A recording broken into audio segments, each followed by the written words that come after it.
23 जनवरी 1999 की ठंडी रात में ओडिशा, तत्कालीन उड़ीसा के दूर दराज के गांव मनोहरपुर में हिंदू कट्टरपंथियों की एक भीड़ ऑस्ट्रेलियाई मिशनरी ग्राहम स्टेन्स और उनके दो छोटे बेटों फिलिप 10 और टिमोथी 6 के सोते हुए एक साधारण स्टेशन वैगन पर टूट पड़ी। कुल्हाड़ियों से लैस और घृणा से भरे हुए उन्होंने खिड़कियां तोड़ी, पेट्रोल उड़ेला और वाहन को आग लगा दी। जैसे ही जीप आग की लपटों में घिरी, हमलावरों ने किसी भी भागने के रास्ते को रोका, कथित ईसाई धर्मांतरण के खिलाफ नारे लगाते हुए। स्टेन्स 68 वर्षीय और उनके बेटे दर्द में तड़पते हुए मर गए। उनके जले हुए अवशेष धार्मिक असहिष्णुता के भयानक प्रमाण हैं। इस बर्बर कृत्य ने दुनिया को स्तब्ध कर दिया। भारत के तत्कालीन राष्ट्रपति के आर नारायणन ने इसे राष्ट्र के धर्मनिरपेक्ष ढांचे में स्मारकीय विचलन कहा। फिर भी राख से एक कहानी उभरी, अटूट समर्पण, पारिवारिक प्रेम और पारलौकिक क्षमा की। एक आदमी को श्रद्धांजलि जो हाशिए पर रहने वालों के लिए जिया और अपनी आस्था को जीते हुए मरा।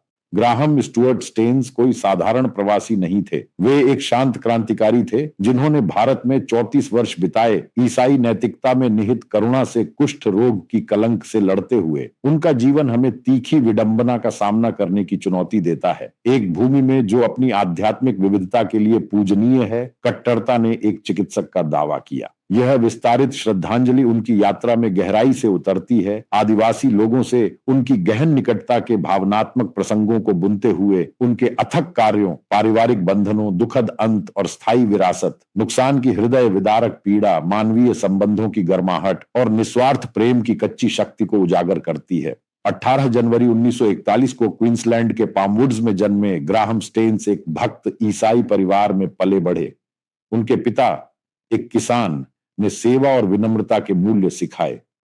युवा होने पर स्टेन्स ने मैकेनिक के रूप में काम किया, लेकिन उनके भीतर एक गहरी पुकार जागी।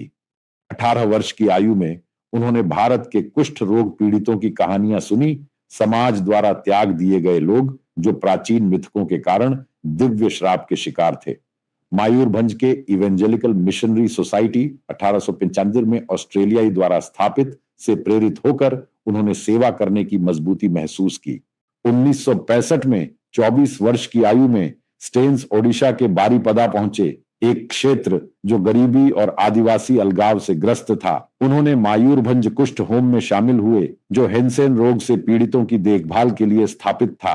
कुष्ठ रोग तब भारत में लाखों को प्रभावित कर रहा था। सामाजिक मौत की सजा थी। परिवार पीड़ितों को त्याग देते थे, उन्हें भिखारी बनने या आत्महत्या करने के लिए मजबूर करते थे। स्टेन्स ने इसे कर्म की सजा, एक प्रचलित हिंदू विश्वास के रूप में नहीं देखा, बल्कि यीशु के उपचार स्पर्श लूका 5:12-13 को अनुकरण करने का अवसर माना। उनके प्रारंभिक कार्य विनम्र थे। ओडिया सीखना, होम के फार्म का प्रबंधन करना और बुनियादी चिकित्सा सहायता प्रदान करना। तीखा विचार, औपनिवेशिक गूंजों के युग में स्टेन्स ने पितृत्ववाद को अस्वीकार किया, खुद को सेवक के रूप में डुबोया, उद्धार करता नहीं। यह प्रारंभिक प्रतिबद्धता ने एक जीवन की नींव रखी भावनात्मक निवेश की, जहां वे पीड़ा के साथ रोते थे और उनकी छोटी जीतों में खुश होते थे। भुलाए गए लोगों के लिए समर्पण, प्रतिकूलता के बीच जीवन बदलना। स्टेन्स का समर्पण दैनिक संघर्ष की आग में गढ़ा गया था, लेकिन यह आदिवासी लोगों से उनकी गहन निकटता थी जो वास्तव में उनकी मिशन को परिभाषित करती थी। 1983 तक वे कुष्ठ होम के अधीक्षक बन गए। इसे 200 से अधिक निवासियों को घर बनाने के लिए विस्तारित किया। उन्होंने व्यावसायिक प्रशिक्षण पेश किया, सिलाई, बढ़ईगिरी, कृषि, पीड़ितों को गरिमा वापस लाने के लिए सशक्त बनाया। उनके नेतृत्व में होम ने मुफ्त उपचार, शल्य चिकित्सा और पुनर्वास प्रदान किया, मिथक का मुकाबला किया कि कुष्ठ असाध्य या नियंत्रण से परे संक्रामक है। उनका कार्य होम से परे ओडिशा के आदिवासी समुदायों के दिलों में फैला, विशेष रूप से संथाल और हो जनजातियों में जो शोषण, गरीबी और स्वास्थ्य संकटों का सामना कर रहे थे। स्टेन्स ने दूर दराज के जंगली क्षेत्रों में जंगल कैंप आयोजित किए, जहां वे और उनकी टीम अलग थलग गांवों तक पहुंचने के लिए दिनों तक ट्रैक करते थे। ये कैंप चिकित्सा पहुंच से अधिक थे, वे साझा मानवता के स्थान थे। वे कैंप फायर के पास बैठते, आदिवासी बुजुर्गों की कष्ट की कहानियां सुनते, साधारण चावल और दाल के भोजन साझा करते और प्रदर्शनों के माध्यम से स्वच्छता और आत्म देखभाल सिखाते। भावनात्मक रूप से ये क्षण गहन थे। स्टेन्स अक्सर बताते थे कि उपचार प्राप्त करने के बाद एक आदिवासी बच्चे की मुस्कान ने उनका दिल पिघला दिया, या कुष्ठ प्रभावित बुजुर्ग को गले लगाना कलंक को चुनौती देते हुए खुशी और उपचार की आंसू लाया। एक भावनात्मक किस्सा उनकी निकटता को उजागर करता है। 1980 के दशक में मयूरभंज में एक गंभीर बाढ़ के दौरान स्टेन्स कमर तक पानी में घुसकर फंसे आदिवासी परिवारों को भोजन और दवा पहुंचाते, उनके साथ हफ्तों तक रहते, मिट्टी के फर्श पर सोते। उन्होंने आदिवासी गीत और नृत्य सीखे, त्योहारों में भाग लिया, विश्वास बनाने के लिए कई लोगों के लिए बाबा पिता आकृति बन गए। उनके कार्यों में स्वच्छ पानी के लिए कुएं बनाना, भूमि अतिक्रमण के खिलाफ आदिवासी अधिकारों की वकालत करना और कुपोषण से लड़ने के लिए पोषण पर शिक्षा शामिल थी। कार्य जो जीवन बचाते और अटूट बंधन गढ़ते। तीखा प्रतिबिंब स्टेन्स का समर्पण असहिष्णुता की पाखंडिता को उजागर करता है। जबकि हिंदू पौराणिक कथा कुष्ठ रोगियों को श्रापित मनुस्मृति के अनुसार देखती थी, वे उन्हें ईश्वर के बच्चे के रूप में देखते थे, प्रेम के योग्य। उनका जीवन निष्क्रियता का खंडन था। एक राष्ट्र में जहां कुष्ठ कॉलोनियां आज भी 750,000 को अलग करती हैं, उनकी व्यावहारिक दृष्टिकोण ने जीवन और आत्माओं को बचाया। उन्होंने एक बार कहा, मैं डॉक्टर नहीं हूं, लेकिन मैं एक दोस्त बन सकता हूं। ये दोस्ती सांस्कृतिक खाइयों को पाटती थी, लेकिन यह कट्टरपंथियों के बीच आक्रोश के बीज भी बोती थी, जो ईसाई धर्म के दमित्तों के आकर्षण से डरते थे। 3 दशकों से अधिक में स्टेन्स ने सेवा को 100 से ऊपर रखकर आदिवासी समुदायों को ऊपर उठाया, अक्सर व्यक्तिगत लागत पर, मलेरिया, थकान और स्थानीय कट्टरपंथियों से धमकियों को सहते हुए। भावनात्मक बिंदु गवाह याद करते हैं कि वे एक मरते हुए आदिवासी रोगी के लिए उत्कट प्रार्थना करते, उनका हाथ पकड़े अंत तक। उनकी आवाज दुख से टूटती लेकिन आशा से भरी। परिवार, प्रेम और बलिदान की साझा मिशन। स्टेन्स का परिवार उनकी मिशन का अभिन्न अंग था, उनके कार्य की भावनात्मक गहराई को बढ़ाता। 1981 में उन्होंने ग्लेडिस जून से शादी की, एक ऑस्ट्रेलियाई नर्स जो बारीपदा में उनके साथ शामिल हुई। ग्लेडिस कुष्ठ देखभाल में प्रशिक्षित उनके साथ काम करती, होम के क्लिनिक का प्रबंधन करती और उनके बच्चों को सादगी में पालती। उनकी बेटी एस्थर 1983 में जन्म और बेटे फिलिप 1988 और टिमोथी 1922 रोगियों और आदिवासियों के बीच पले बढ़े, करुणा जल्दी सीखते। लड़के कामों में मदद करते, आदिवासी बच्चों के साथ खेलते, जंगलों में तितलियों का पीछा करते या खिलौने साझा करते और स्थानीय स्कूलों में जाते। एकीकरण की जीवन शैली को मूर्त रूप देते, अलगाव नहीं। परिवार जीवन सादा था, कोई विलासिता नहीं, सिर्फ साझा भोजन और प्रार्थनाएं। ग्लेडिस ने ग्राहम की कोमल प्रकृति को याद किया। वे कम शब्दों के आदमी थे, लेकिन उनके कार्य बहुत कुछ कहते थे। स्टेन्स परिवार जंगल कैंपों में भाग लेता, फिलिप और टिमोथी भजन गाते और सहायता करते। उनकी मासूम हंसी आदिवासी गांवों में गूंजती। भावनात्मक प्रसंग। फिलिप ने एक बार एक आदिवासी लड़के की घाव पर पट्टी बांधी, अपने पिता की कोमलता की नकल करते हुए, जबकि टिमोथी की आदिवासी कहानियों पर चौड़ी आंखों वाली आश्चर्य ने परिवारों को करीब लाया।